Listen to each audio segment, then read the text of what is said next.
So you said you went to school first down there, but then you came to the one up here? Yeah, at grade school there by Tyronza River, cross bridge there where the old sawmill hut was.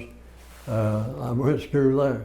That's where I got whooped several times by a red-headed teacher. I was kind of naughty. I had the same thing happen to me in third grade. But I got to be better when we moved to Kennett, Missouri, and I sharecropped 20 acres of ground.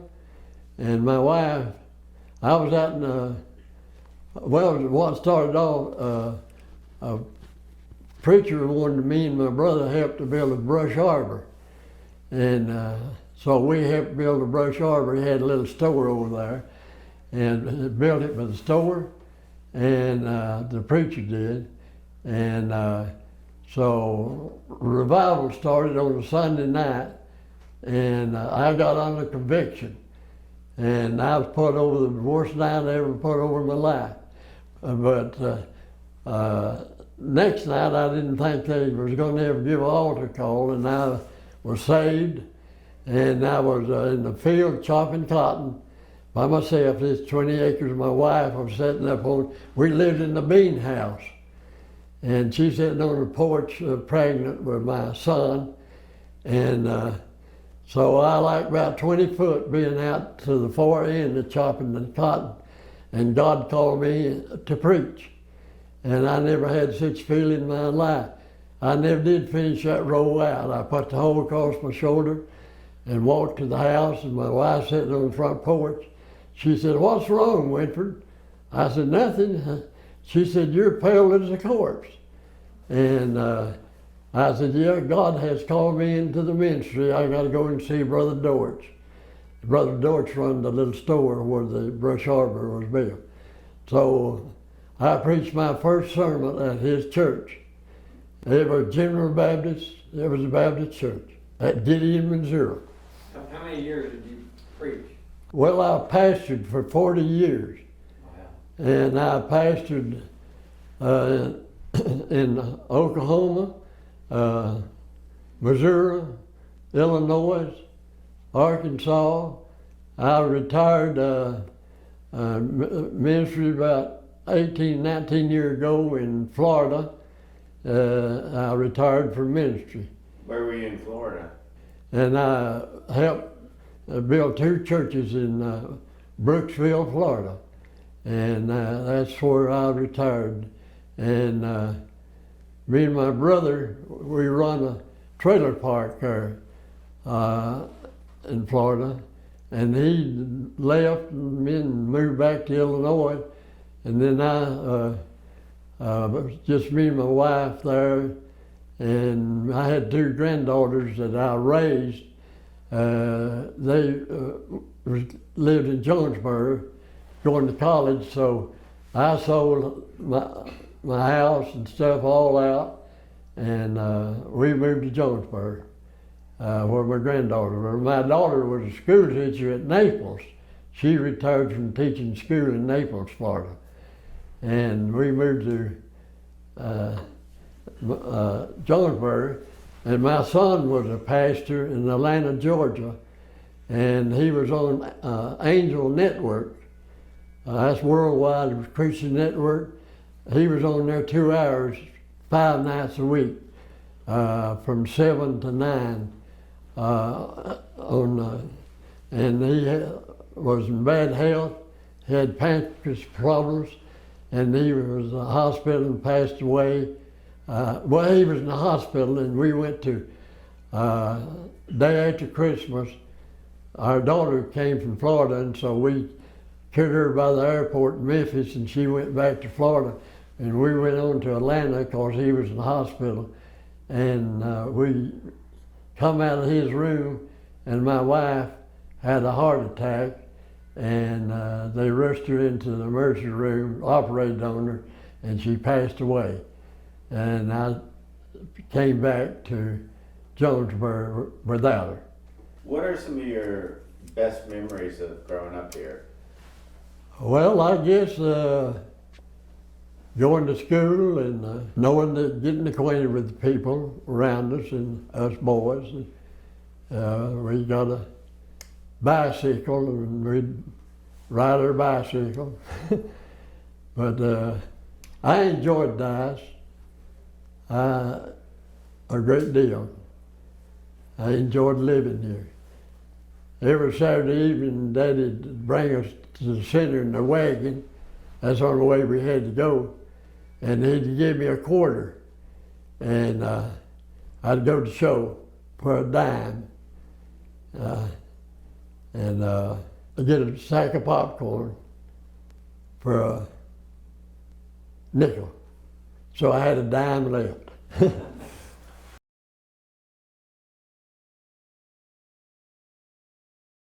What was your father and mother's name? My father was Bill Henry, and my mother was Viola, Viola, Viola Henry. Do you remember, what was her maiden name? Sims, S-I-M-S, Sims. Also, my grandfather was full-blood Cherokee Indian. That group came from Georgia with a Trail of Tears and landed up in Kansas and finally migrated over in Oklahoma. And he was full-blood Cherokee Indian, my grandfather. My mother was a half Cherokee and I'm a quarter Cherokee. I'm registered in Oklahoma City under the Indian. So I worked in Oklahoma City and pastored in Moore, Oklahoma. And I worked on a turnpike. I worked in the booth at a turnpike. H.E. Bailey Turnpike going out of Oklahoma City to Dallas, Fort Worth. And I worked of a night in toll booth and pastored a church there in Moore. And finally my wife had a heart attack. That's her first heart attack in Oklahoma City. And she was an altar at the State House. If you was an Indian, you had a job doing anything you wanted to do. And she was an altar for the Motor Fuel Division at the State House in Oklahoma City. And after her heart attack, we moved back to our home in Kennett. We had it leased out, and we moved back to Kennett. And I went back to pastoring at a church I pastored for 13 years, White Oak, Arkansas. That's out from Rector. I was there 13. They called me when we come back, and so I went back and pastored till I left there and moved to, we sold our home and everything we had and moved to Florida. When you and your family came to Dias, are there any other residents in Dias that stick out in your mind? No, just all them 2-bedroom and 3-bedroom white houses, and them little barns behind.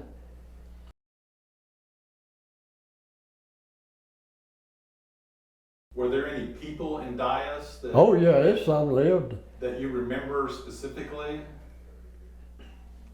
Yeah, I can remember some of them. Okay. You remember who your best friend was? My best friend? Yeah. I said my best friend become Burl Smith. Oh, yeah, after. He became me and Burl and his brother Edward. And they left Dice and moved to West Memphis. And Edward went to work insurance there, and Burl went to work in a car dealership there in West Memphis. And I never did hear from him anymore. You mentioned Burl Mathis lived right next to us. Burl Mathis and Jim and Minnie Beth, the girl, and they was our closest neighbor. And he was a janitor over this little school there across the bridge there. And his wife worked at the main school up center here. You mentioned Mr. Cash. Are you talking about Johnny Cash's father? Yeah. What was he like? He was Mr. one Cash? of the most finest man ever walked on the face of the earth. Me and Mr. Cash was great, great, great friends. Well, Roy and Louis and Johnny, Jack, Tommy. Well, Tommy was his son. We picked cotton, pulled boards together. We ate together, and we were just real close. You did say you'd been in their house many times. Yeah, but I've ate in their house. Yeah, we visited, ate. We were good friends. Went to Sunday school together, like I said. Built. Have you visited the Johnny Cash house? Oh yeah, I was there here a year or two ago. What memories when you went through the house? What? I didn't go through the house. Okay. We just drove by, and me and my wife and another couple, and they took our picture on the front porch. An old man lived there at that time. That's before they got Johnny's house back. It was an old man lived there. So I got pictures of us on the porch there.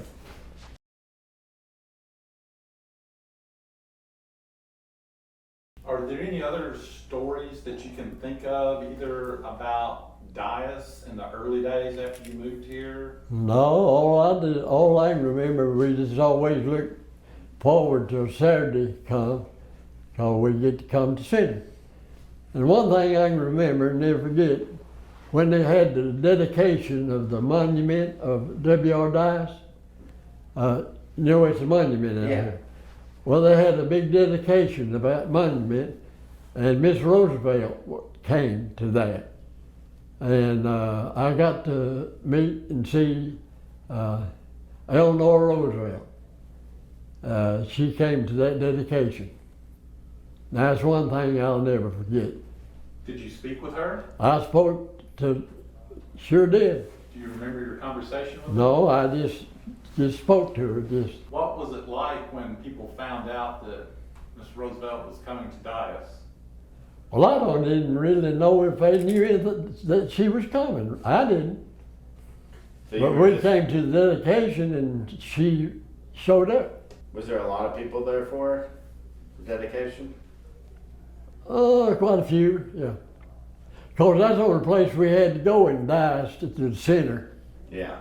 And it happened that was a lot of people here. What was the reaction of the crowd when Miss Roosevelt? Well, that's just like anybody else when they announced that Eleanor Roosevelt was there visiting.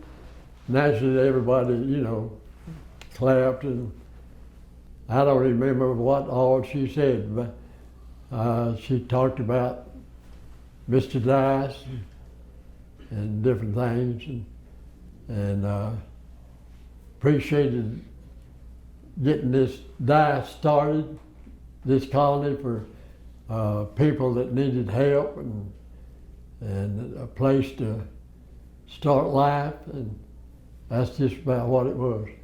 Did she mingle with the crowd? Not too much. No, she had guards.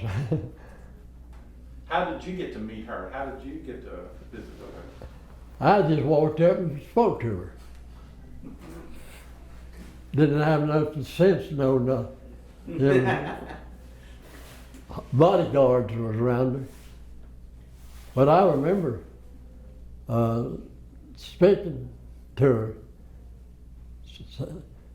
saying hi to her, to Mrs. Roosevelt, Eleanor.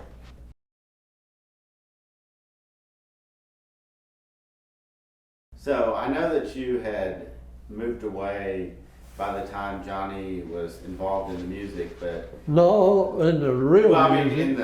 with the recording contract. Oh, yeah, I was gone. So, did you listen to his music when? Oh, good Lord, yeah, we enjoyed. Did you tell people I grew up with him and Oh, well, everything? you know I have. That's mentioned, I go to the senior center at Jonesboro, and about everybody there, around 200 goes there. Everybody knows that I'm an Indian and knows that I growed up with the Cashes. Did you ever go see him in concert? No, I never did go. You talked about Johnny and Jack sang together, and tell about how you, they're singing. Oh, they could, Jack, he more or less sung tenor, and Johnny sung lead, and they could really sing. Played the guitar and sung. Oh yeah, they sang at Sunday school. When we went to Sunday school. They sing anywhere else? Well, at that time, they just sung at school. And at their house.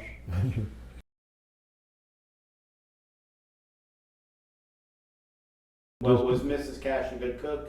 You said you went Oh over there. yeah, you always got a good meal at Miss Cash's house. That's just like my mother. All them older people, they was real good cooks.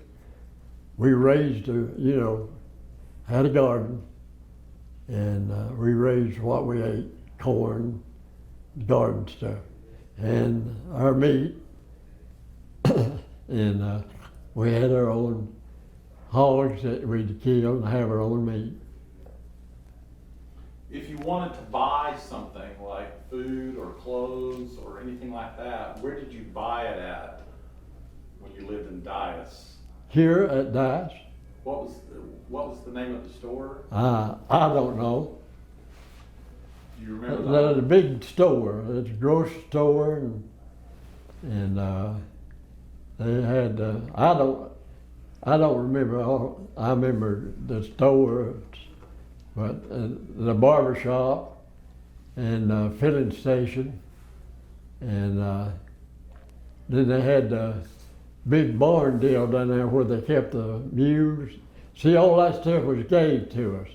All the farming equipment, team of mules, and their harness, and planter and the plows and all that. I remember all that going down where all them mules, they kept the mules and stuff. So the government supplied all this? They didn't cost us a dime. They furnished all the farm equipment and everything. Wagon, plows, horses. They didn't furnish the cattle, like cows, but they furnished the mules. We had a team of mules. Well, we thank you so much for your time, and we really appreciate you answering our questions today. Well, I enjoyed it. Always proud to come back at Dice. It seems like a special place. Yeah, I did.